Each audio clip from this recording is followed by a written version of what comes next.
Reparem que ele está dizendo que ele viu um relatório que tem uma lista vermelha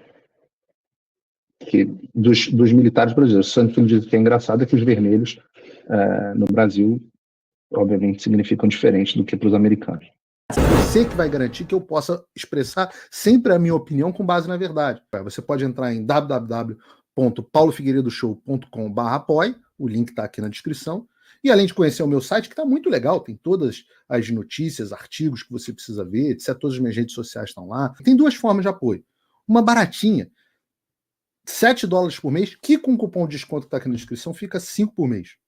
Mas esses, os que estão prosperando, que Deus abençoou, que viajam, que compram carrão, que estão com relógio de marca, esses eu convido a se tornarem não só meus apoiadores, mas meus patronos Gold. $49,99 por mês ou $41 no plano anual. E aí você vai ser realmente meu patrono e vai ter um grande peso em apoiar o que eu faço. O Council on Foreign Relations, um think tank importante nos Estados Unidos, e depois do evento teve uma conversa informal entre ele e o ex-embaixador americano... Entre o Mourão. Mourão veio no CFR. Council on Foreign Relations é tipo a meca dos globalistas internacionalistas das relações internacionais mundiais.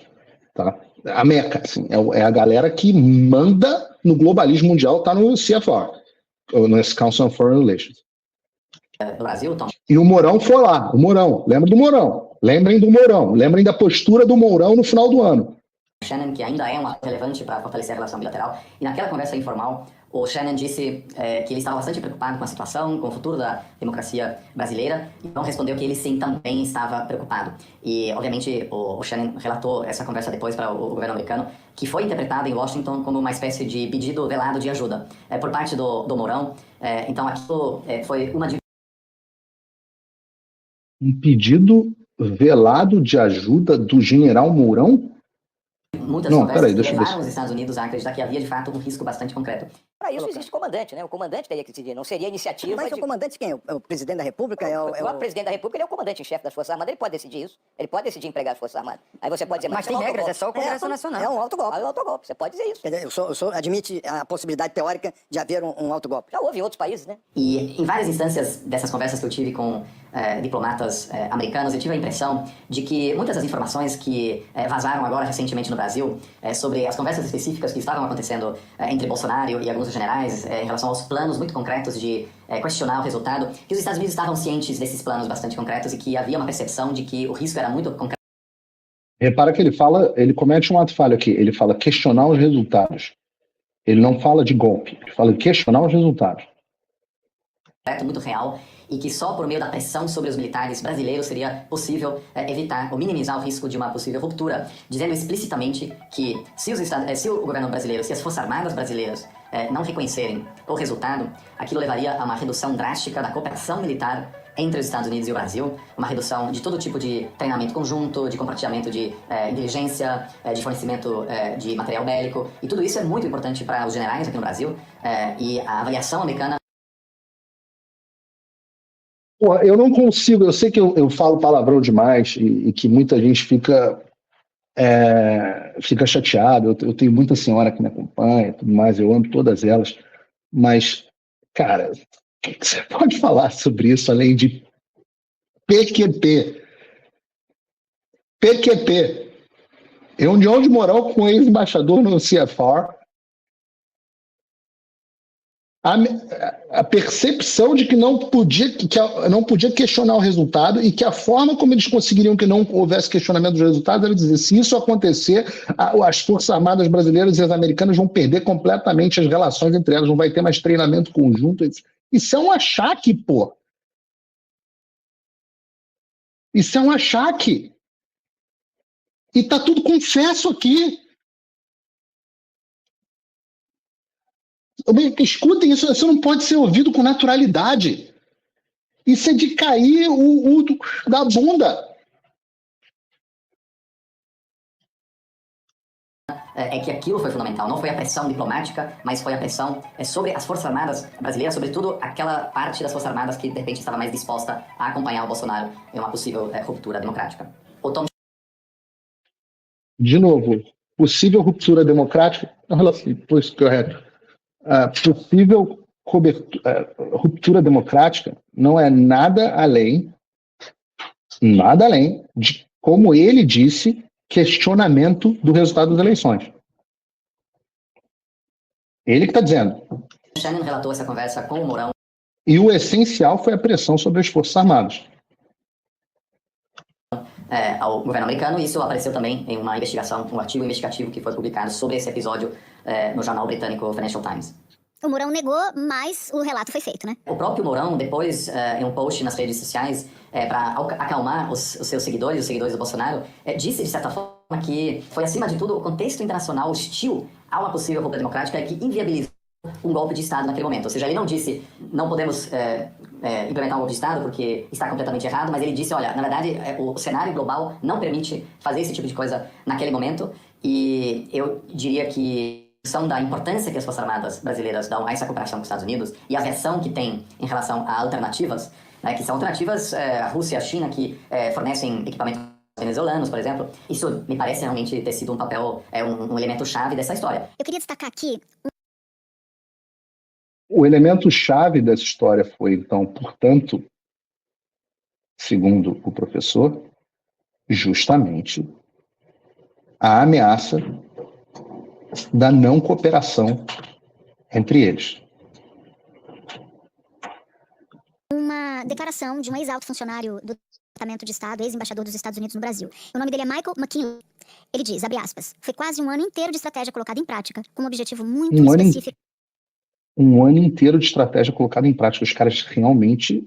Olha o nível de articulação desses caras. Com vista, não de apoiar um candidato brasileiro ou outro, mas focada fortemente no processo eleitoral, em assegurar que o processo funcionasse. Fecha aspas. A percepção que eu tive dialogando com diplomatas americanos, que houve uma percepção muito clara sobre uma ameaça concreta à democracia brasileira. É claro que os americanos sabiam das pesquisas de opinião no Brasil. Havia uma expectativa de que numa eleição livre e justa, o Lula provavelmente ganharia. Mas o que é interessante é que não é um candidato. De acordo com as pesquisas, né? As pesquisas da Datafolha e por aí vai. Se tivesse uma eleição livre e justa, o Lula ganharia.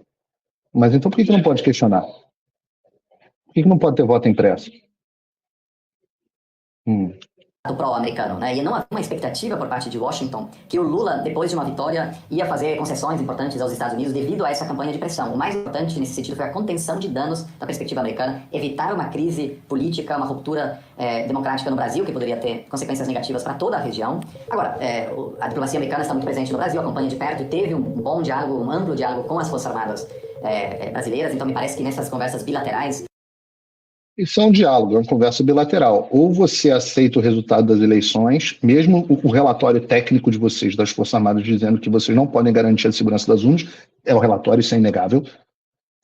Ou vocês aceitam isso, ou nós isolamos o Brasil da comunidade internacional e as Forças Armadas americanas cortam completamente a cooperação com as Forças Armadas brasileiras, vocês vão comer na mão dos chineses.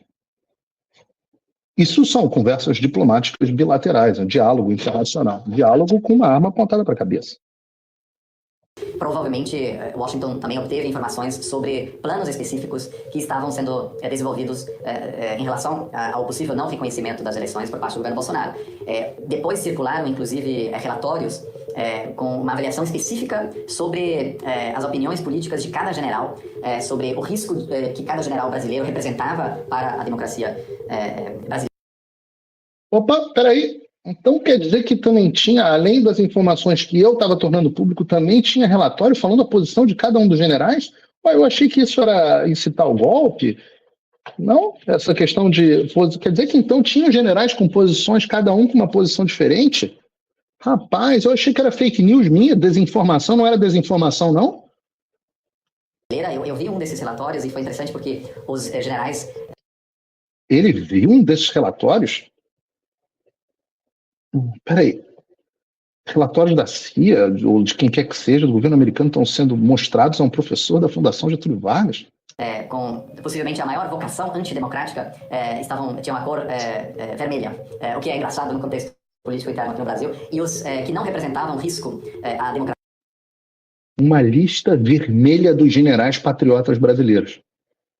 Reparem que ele está dizendo que ele viu um relatório que tem uma lista vermelha, que dos militares brasileiros. O Santos diz que é engraçado é que os vermelhos no Brasil, obviamente, significam diferente do que para os americanos. Brasileira, a interpretação desses analistas estavam de cor verde. Então, a campanha diplomática americana se concentrava, sobretudo, nos generais que, na interpretação de Washington, representavam um grande risco. Você destacou num artigo recente, Oliver, na revista Foreign Policy, uma operação feita nos bastidores em relação aos esforços para evitar questionamentos à urna eletrônica. E tem uma passagem particularmente curiosa. De novo, questionamentos. Que envolve Taiwan e garantia do envio de chips para atualização das urnas eletrônicas aqui no Brasil. Como é que foi esse movimento? Ele também contou com o apoio diplomático dos Estados Unidos? Em função da pandemia, houve uma escassez de semicondutores, de chips. Isso representou um problema para a Positivo Tecnologia, uma empresa brasileira do Paraná, que teve que atualizar milhares de urnas eletrônicas. E desde 2021, na verdade, houve essa escassez. E durante o ano de 2022, foi preciso obter semicondutores. Apesar dessa crise, o TSE foi informado desse problema, mas havia uma grande preocupação de que essa questão pudesse ser utilizada pelo presidente da República, pelo Bolsonaro, para dizer, olha só, eles não estão conseguindo fazer essa atualização técnica das urnas, em função disso, não podemos confiar nas urnas eletrônicas. Ninguém aceita mais esse voto que está aí. Como é que vai falar que esse voto é preciso, é legal, é justo e não é fraudável? Vai ter voto impresso em 2020. A voz alterada aqui é a voz do presidente Bolsonaro. Tá? 22 e ponto final. Não vou nem falar mais nada. Vai ter voto impresso. Porque se não tiver voto impresso, é que não vai ter. O TSE mobilizou. Essas coisas do Bolsonaro que são... se não tiver voto impresso, não vai ter eleição. Vai ter voto impresso e ponto final. A gente só fala o que a gente tem capacidade de cumprir. Essas coisas tiram a credibilidade. Ladrar e não morder. Né? O Rubens Barbosa, um ex-embaixador brasileiro em Washington, e também a diplomacia americana para se aproximar de Taiwan. Oi, eu vou ter que parar o vídeo só para te atualizar. A perseguição implacável continua. Desde dezembro de 2022 eu continuo sem passaporte, com as contas bancárias bloqueadas, redes sociais banidas no Brasil e muito mais. Agora estão vindo atrás de mim até porque eu contei para vocês os bastidores do que acontecia com os militares. E a novidade é que o Locals, onde muitos me apoiavam, fechou o acesso aos brasileiros por conta do STF.